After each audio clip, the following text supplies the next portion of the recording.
बैठकीमध्ये महाराष्ट्र शासन आणि केंद्र सरकारने जे काही कामगार विरोधी कायदे केलेले आहेत, या कायद्याची पार्श्वभूमी आणि या कायद्याचे होणारे कामगारावर आणि कामगार क्षेत्रावर परिणाम याचा आम्ही थोडक्यात आढावा घेतला.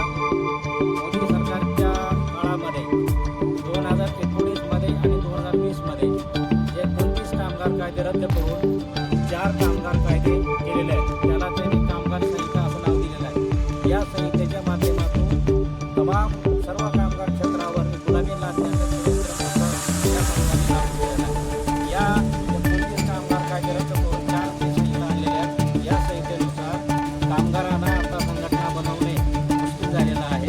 त्यांना त्यांच्या हक्कासाठी अधिकारासाठी ज्या काही कर्तव्य होत्या त्या रद्द करण्यात आलेल्या आहेत.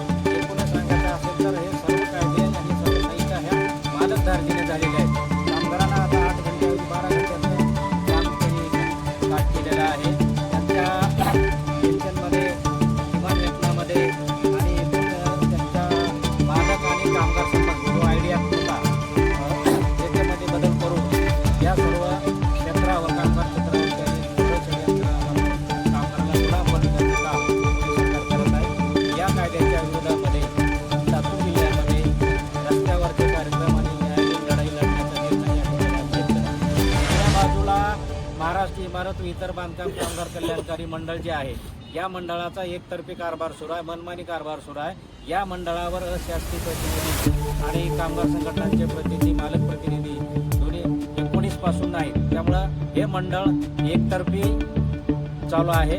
सचिव आणि कामगार मंत्री निर्णय घेतात आणि त्यांच्या निर्णयाचे परिणाम आम्हाला भोगावे लागतात. म्हणून या मंडळावर त्वरित शासकीय आणि मालक प्रतिनिधी, कामगार प्रतिनिधी घेण्यात यावेत. मंडळाला चालना देण्यासाठी, मंडळाचा कारभार पारदर्शक होण्यासाठी या मंडळावर हे सर्व सदस्य असणं गरजेचं आहे. अशा पद्धतीची एक मागणी आम्ही यापूर्वी केलेली आहे. दुसऱ्या बाजूला तालुका कामगार सुविधा केंद्राच्या नावाखाली ई प्रशासन धोरणाला हरताळपासून या मंडळाला आपले कार्यालय काढलेले आहे. या कार्यालयाच्या माध्यमातून या मंडळाचा सर्व निधी संपवण्याचं काम या तालुका केंद्राच्या माध्यमातून